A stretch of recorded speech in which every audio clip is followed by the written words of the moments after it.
예, 시간이 됐기 때문에 강의 들어가도록 하겠습니다. 다시 한번 정리를 좀 하면 제가 내보내는 유튜브 채널이 광고가 있기 때문에 원래 유튜브에는 이 강좌는 등재를 안 하려고 했었는데 뭐 시험이라든지 뭐 기타 여러 가지 일 때문에 강의에 빠지는 분들이 그 계시는 상황이라서 일단 유튜브에 강의 부분은 올리겠습니다. 나중에 음, 그 질의응답이라든지 이런 부분들은 끊을 거예요. 왜냐하면 이제 제가 얘기하는 거 말고 어, 지금 이제 그 다른 분들 얼굴이라든지 목소리가 나올 수 있는 부분은 일단 끊고 제 강의 부분만 유튜브에 올리도록 그렇게 하겠습니다. 그렇기 때문에 만약에 이제 부득이한 사정이 있어서 강의에 빠지시는 분들은 유튜브 통해서 꼭 듣고 그 빈 칸을 메우시기 바랍니다. 우선 이제 음, 우리가 사실 이제 유대인을 제외하고는 세계에서 가장 똑똑한 민족이다 이렇게 이제 농담 반 진담 반 얘기를 하는데 영어에서만은 그런 이제 퍼포먼스를 내지 못하는 게 사실이잖아요. 근데 그러한 가장 큰 이유는 사실은 영어 학습 시간이 절대적으로 적다는 데 있습니다.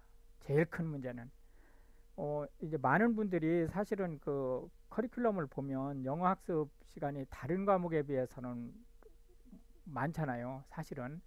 그런데 무슨 뭐 영어 시간이 그 짧으냐 이렇게 얘기할지 모르지만 영어라는 것이 그 다른 일반 학문이 아니고 말이라는 거를 생각을 해보면 절대적으로 그 학습 시간이 짧습니다. 그렇기 때문에 실제 영어를 어떤 학교에서 배우는 교과목 이외에 내 생활에서 말을 주고받을 수 있는 수준으로 가기에는 너무나 어렵다. 그래서 결과적으로는 어, 그렇지 않은 학교에서 가장 좋은 실력으로 수업을 한 사람보다 어, 우리가 소위 얘기하는 특정 지역, 이 특정 지역에서 공부를 제일 못하는 사람이 과외 받고 어, 뭐 이것저것 하면서 엄청난 시간을 투자한 사람의 영어 실력이 사회에 진출하게 되면은 사실상은 훨씬 더 좋은 거를 알 수 있거든요. 그렇기 때문에 어, 이 우리가 영어를 제대로 하기 위해서는 시간을 많이 투자해야 돼요. 시간을. 그게 답입니다. 시간을 많이 투자하지 않고 뭐 하루에 10분, 20분도 투자 않으면서 영어를 할 수 있다는 그런 어떤 학습법에 대해서 절대로 귀 기울이지 마세요. 시간을 투자하지 않은 언어는 도달할 수 없습니다. 그 다음에 그 단어 암기가 귀찮기 때문에 단어 암기에서 사실은 대부분의 학생들이 이게 걸려 넘어지거든요. 그러다 보니까 단어 암기 안 해도 된다, 자동으로 암기해도 된다라고 하는 주장을 하는 분들이 많아요. 그런데 사실은 이제 뭐 예를 들자면 경선식 선생님이라든지 이런 분들은 좀 예외적인 케이스예요. 그분들은 단어 암기를 위한 여러 가지 방법들을 강구를 하고 그 방법을 한번 사용을 해보면 정말 효과가 있거든요. 그러한 아주 단어만 가지고 막말로 얘기해서 그 사업을 일으키신 케이스니까 그런 아주 특이한 케이스를 제외하고라도 단어 암기에 대해서는 신경을 쓰셔야 돼요. 언어를 하는데 어휘를 모르고 언어를 한다, 말이 되는 소리입니까 이게? 그러니까 단어 암기 안 해도 된다, 단어 신경 쓰지 않아도 된다, 이런 얘기 하는 분들은 언어하고는 관계없는 사람들이다 이렇게 생각하시면 됩니다. 그 다음에 문법 교육에 대해서 또 어, 아주 안티한 분들이 생각보다 많아요. 이분들도 역시 마찬가지로 어, 문법 때문에 단어 다음에 문법이거든요. 어려운 그러니까 영어를 포기하게 만드는 그 이유 중에 그러니까 문법 교육을 안 해도 된다는 얘기를 하면서 솔깃하게 하는 방법이지만 실제 모국어가 아닌 언어를 배우면서 문법 교육보다 더 효과적인 교육 방법이 있느냐? 없습니다. 언어 중추는 어, 티네이지가 되면은 없어요. 근데 그 언어 중추는 배우지 않은 것도 말할 수 있는 능력을 가지고 있어요. 언어 중추의 능력은. 어린애들이 유치원 다니는 애들이 초중 고등학교 대학교 대학원에서 영어 배우는 사람보다 영어를 더 잘할 수 있는 이유가 어디에 있습니까? 그리고 그 막상 부모나 또는 뭐 다른 사람들이 가르쳐 주지 않은 단어를 어떻게 그 아기들이 할 수 있어요. 그거는 어, 언어 중추의 능력이 지나가는 소리로 한 것까지 다 아, 자기의 언어로 습득할 수 있기 때문에 그래요. 그렇기 때문에 언어 중추가 닫힌 뒤에 언어 교육을 받는 사람은 문법 교육이 가장 효과적이에요. 이제 이 강좌는 문법을 가르치는 강좌가 아니고 해석하고 작문을 가르치는 강좌지만 문법 교육을 멀리 해가지고는 언어 교육은 어렵습니다. 그걸 꼭 기억을 하셔야 돼요. 그 다음에 문화적 배경을 꼭 기억을 하고 계셔야 됩니다. 이 구조를 이제 사실은 우리 강좌가 메인이 구조거든요. 그런데 왜 패턴이라는 말을 거기 집어넣느냐면 이 문화적 배경 때문에 이 패턴이 달라지거든요. 그렇기 때문에 이건 또 나중에 여러 차례 볼 거니까 일단 뭐 그 정도로만 얘기하고 넘어가도록 하겠습니다. 그래서 단어 암기를 지금 우리 강좌가 단어에 대한 얘기를 이제 이 시간 빼고는 지금 인트로덕션이니까 이 시간 빼고는 안 올 거지만 어쨌든 이 단어를 위해서 그 비복화라고 하는 것도 지금 유튜브에 올라가 있지만 꼭 비복화를 하지 않더라도 단어에 신경을 쓰세요. 하루에 10개면은 1년이면 3650개를 외울 수 있는데요. 3650개면은 웬만한 영어 문장 사전을 안 찾고 해석할 수 있는 어휘 개수예요. 중학교에서 배우는 어휘를 한 1800개 정도라고 본다고 하면 3500개가 넘으면 고등학교 2학년 수준의 영어까지를 커버할 수 있는 개수라고 볼 수 있잖아요. 우리나라 고등학교 영어면은 전 세계에서 제일 뛰어난 교재 중에 하나예요. 그렇기 때문에 하루에 10개씩 1년만 고생하면 웬만한 영어를 사전 찾지 않고 해석할 수 있다라고 하는 거 꼭 기억을 해 주시기 바랍니다.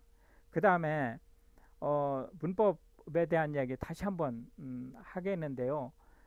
실제 언어 중추를 가동을 해서 모국어를 여기서 모국어라고 하는 것은 우리나라 말이란 뜻이 아니에요. 그게 아니고 초등학교 들어가기 전에 또는 초등학교 고학년이 되기 전에 언어를 배우는 그때는 교육이 아니고 습득이거든요. 그때 애가 지나서 언어를 배우는 거를 지금 얘기하는 거예요. 그때는 문법이 가장 효과적이다. 그거를 꼭 기억을 하세요. 근데 실제 우리 강좌의 구조와 패턴에 대한 거를 볼 수 있는 눈이 생기면 문법 공부가 그냥 막말로 껌이에요. 그러니까 그 신경 쓰지 마시고 그 문법이라고 하는 것이 가장 효과적인 언어 방법 중에 하나다라고 하는 것을 우리 강좌가 문법을 얘기하는 강좌가 아님에도 불구하고 결과적으로는 어, 이제 언어에 성공하기 위해서는 어휘와 문법에 대한 부분을 절대로 놓치면 안 된다라고 하는 얘기를 한 번 더 강조를 하겠습니다. 그러면은 그 실제 우리 강좌가 메인으로 타겟팅하는 것이 구조라고 했는데 왜 패턴이라는 말을 이렇게 꼭 끌고 다니느냐? 여기 보시면 패턴 앤 신텍스로 이렇게 이름을 붙였잖아요. 강좌를. 이 패턴이라는 말을 왜 끌고 다니냐 이거예요. 그거는 아주 간단해요. 이 모든 나라의 언어에는 콜로케이션이 있는데 이 콜로케이션이라고 하는 것이 뭐냐면은 특정 그 표현을 할 때는 특정 패턴이 생긴다라는 거거든요. 예를 들어서 영어에서 풋이나 웨어로 다 해결되는 말을 우리나라 말을 한번 보세요. 우리나라 말을 보면 옷새는 입다, 시계는 차다, 양말은 신다, 목걸이는 하다, 장갑은 끼다, 모자는 쓰다 이런 식으로 표현을 하거든요. 패턴이 달라지잖아요. 구조는 똑같은 거예요. 이게 구조는 삼형식 구조잖아요. 삼형식 구조 똑같은 건데 실제 이 패턴이 이렇게 달라져요. 옷을 차다 이렇게 한다고 해서 이해 못하는 건 아니에요. 옷을 차다라는 말을 써도요. 우리나라 말은 워낙 플렉서블하기 때문에 이해를 해요. 그런데 옷을 차다 이렇게 그 표현을 하면 어딘지 어색해요. 왜? 패턴이 달라지기 때문에. 패턴이 틀렸단 말이죠. 패턴이. 이 옷에다가는 차다라는 패턴을 안 쓰기 때문에 그래서 틀린 표현이기 때문에 우리가 어색하게 느끼는 거예요. 그렇지만 구조가 같기 때문에 구조는 틀린 게 아니잖아요. 구조가 틀린 게 아니기 때문에 이해를 해요. 상대방이 이게 얘가 옷을 입다는 말을 옷을 차다라는 말로 잘못 썼구나. 이거를 이해를 할 수 있어요. 그러나 이게 지금 현재 영어를 한국말로 지금 표현하다 보니까 이런 일이 벌어지면 거꾸로도 마찬가지예요. 예를 들어서 한글에서는 표현이 단순한데 영어에서는 표현이 복잡해지는 경우가 있단 말이에요. 그러니까 이제 그런 차이, 그런 문화적 배경의 차이 때문에 구조만 가지고는 실수를 할 수 있다. 패턴을 꼭 기억을 하고 있어야 된다라고 하는 부분. 구조가 뭐고 패턴이 뭐냐는 우리 강좌의 메인이기 때문에 그건 뭐 계속 얘기가 나올 거니까 지금 이해를 못해도 상관없어요. 그냥 넘어 가시고요. 자, 구조를 한번 봅시다. 실제 재난 현장에서 누군가 지금 문제가 생겼어요. 그래서 지금 의사를 지금 불러줘야 될 상황이에요. 이때는 우리가 I call a doctor 이렇게 하죠. 호출을 하다 이거예요. 닥터를 호출을 했는데 누구를 위해서 그 다친 사람을 위해서 호출했다 이거죠.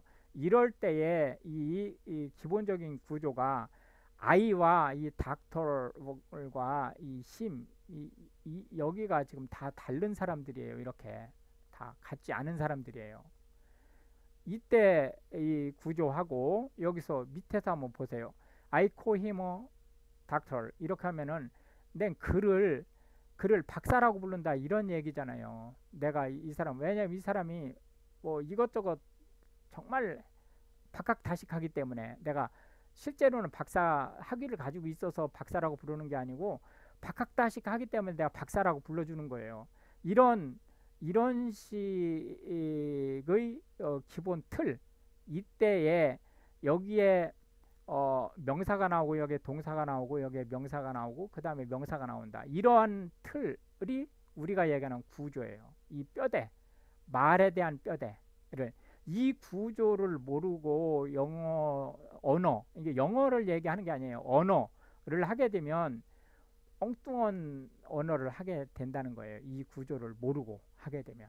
그렇기 때문에 그리고 그러면은 이 구조가 이렇게 중요한 건데 왜 우리나라 그 영어 교육에서 그 구조에 대한 얘기를 이렇게 중요하게 다루지 않느냐? 그거는 가장 큰 이유가 구조를 문법 교육으로 오해하기 때문에 그런 부분이 제일 커요.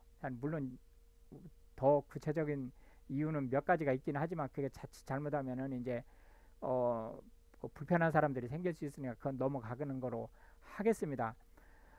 일단은 그 아까 이제 문법 얘기를 좀 강조해서 얘기를 했는데 학교 문법하고 현장 문법에서의 차이가 이게 커요. 생각보다. 그러면 학교 문법과 현장 문법의 가장 큰 차이가 뭐냐? 학교 문법에서 bird fly 하면 일형식 문장이거든요. bird fly라고 하는 것이 이렇게 일형식 구조가 이런 것이 있다라고 배웠는데 막상 현장에 가서 보면 이게 일형식 구조예요. 지금 현재 여기 지금 나와 있는 밑에 나와 있는 문장이 travel over 1,000 kilometers has to begin with a single step. 이렇게 된 이게 지금 이 위하고 좀 같은 구조거든요. 이 얘기는 무슨 얘기냐면 이 위 거를 해석할 수 있는 능력을 가지고 있으면 이 밑에 것도 해석할 수 있는 능력이 있는 거예요. 왜? 같은 구조이기 때문에. 그런데 왜 우리는 이 bird fly하고 이 밑에 있는 문장이 다르게 보이고 우리 눈에는 이 bird fly는 해석할 수 없는 사람이 사실상 초등학교 3학년 이상을 다녔으면 다 해석할 수 있는데 왜 이 밑에 거는 겁을 내느냐 이거예요. 같은 구조인데. 그래서 이 bird fly라고 하는 문장을 해석할 수 있으면 이 밑에 문장도 해석할 수 있어야 된다는 것이 같은 구조일 때는 같은 해석 방법을 쓴다라고 하는 그 접근 방법인 거예요. 그래서 이렇게 현장에서 달리 보이는 이 문장을 어떻게 해결할 것이냐라고 하는 거에 대한 해법으로 구조를 보면 이 밑에 문장과 이 위에 문장의 해석 방법이 같다라고 하는 것을 알 수 있게 된다는 거예요. 자, 실제 그 우리가 영어를 이제 언어라고 하는 측면으로 이제 접근을 할 때 한국어와 영어의 가장 큰 차이점이 한국어는 정황어라고 하고 영어는 위치어라고 해요. 이걸 몇 번 얘기를 또 할 겁니다. 어쨌든 정황어라고 하는 거는 상황을 봐서 해석할 수 있다는 거예요. 그러니까 아버지가 방에 들어가신다 라고 하든 방에 들어가신다 아버지가 라고 하든 아버지가 들어가신다 방에 라고 하든 방에 아버지가 들어가신다 라고 하든 조금 어색할 수는 있어요. 그러나 뜻은 다 통해요. 왜냐? 정황어는 통합 해석이 가능하기 때문에 그래요. 이 상황을 보고 이게 이런 말이구나 라고 하는 것을 해석할 수 있어요. 그런데 영어는 그게 안 돼요. 특정 위치에는 특정 어휘만 들어갈 수 있어요.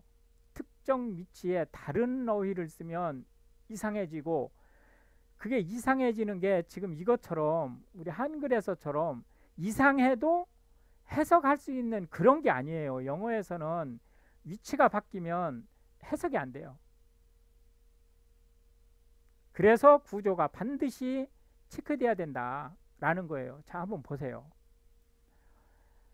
The room enter my father 이렇게 얘기를 하면 우리는 한국어라고 하는 정황어를 가지고 그 모국어를 쓰는 사람이기 때문에 이 the room enter my father 이렇게 얘기를 해도 내 아버지가 그러니까 우리 아버지라고 하죠. 한국에서는 우리 아버지가 이 the room에 enter 하신다 이렇게 해석할 수 있어요. 왜? 우리가 정황어를 쓰는 사람들이기 때문에 이렇게 순서가 바뀌어서 뒤죽박죽 만들어도 들어가신다 아버지가 방에 라는 문장처럼 이걸 해석할 수 있어요. 그 능력이 있어요. 그런데 영어를 하는 사람은 이걸 어떻게 해석하느냐? 그 방은 나의 아버지한테 들어간다 이렇게 해석하는 거예요. 이게 누가 해석한 겁니까? AI가 해석한 거예요. 파파고가 해석한 거예요. 파파고가. 이거 지금 제가 이 얘기한 게 아니에요. 파파고가 해석한 거를 제가 여기다 이렇게 복사해서 붙인 거잖아요. 이렇게 복사해서 영어를 한국어로 번역해라.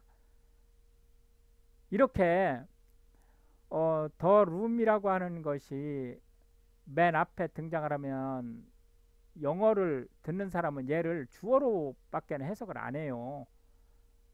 우리나라처럼 부사어로 번역하지 않습니다. 그렇기 때문에 이 영어가 왜 이렇게 엉뚱하게 해석이 되느냐, 이거는 결국은 이거를 지금 우리가 이렇게 표본을 놓고 보니까 그렇지, 이런 문장이 나왔을 때 이렇게 우리나라 사람들은 해석할 수 있어요. 왜냐? 정황어에 익숙해져 있기 때문에 통밥으로 해석할 수 있단 말이에요. 그러나 오리지널 영어를 이제 딱 만나게 되면 엉뚱한 방향으로 해석하는 게 된다 이거예요. 그렇기 때문에 패턴과 구조를 반드시 체크해야 됩니다.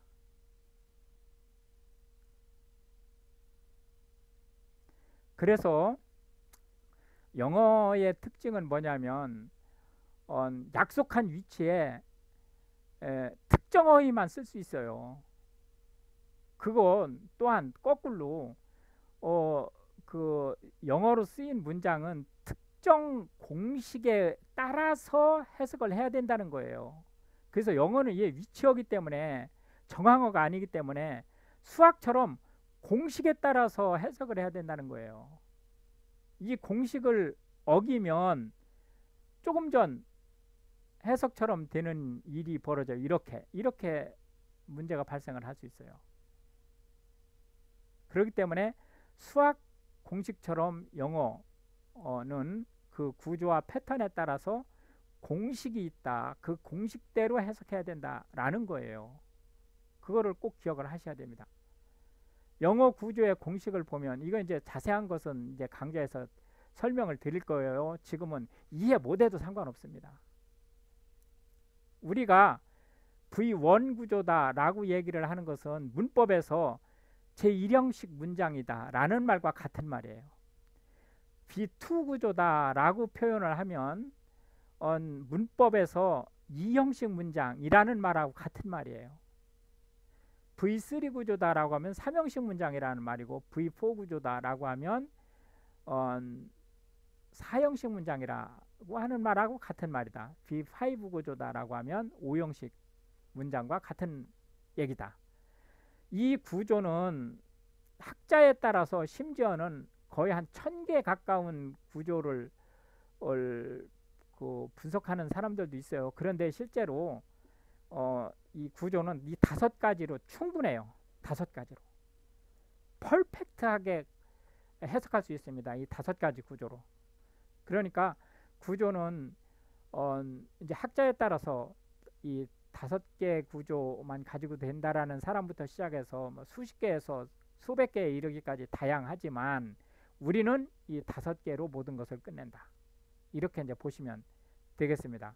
그래서 이 구조들은 주어와 서술어, 주어와 서술어와 주격 보어, 주어와 서술어와 목적어, 주어와 서술어와 간접 목적어, 직접 목적어, 주어와 서술어와 목적어, 목적격 보어, 이 5가지 구조만 가지고 우리가 모든 문장을 요리할 것이다. 그 내용에 대해서는 앞으로 각각의 강좌에서 이제 자세히 얘기를 하게 될 겁니다.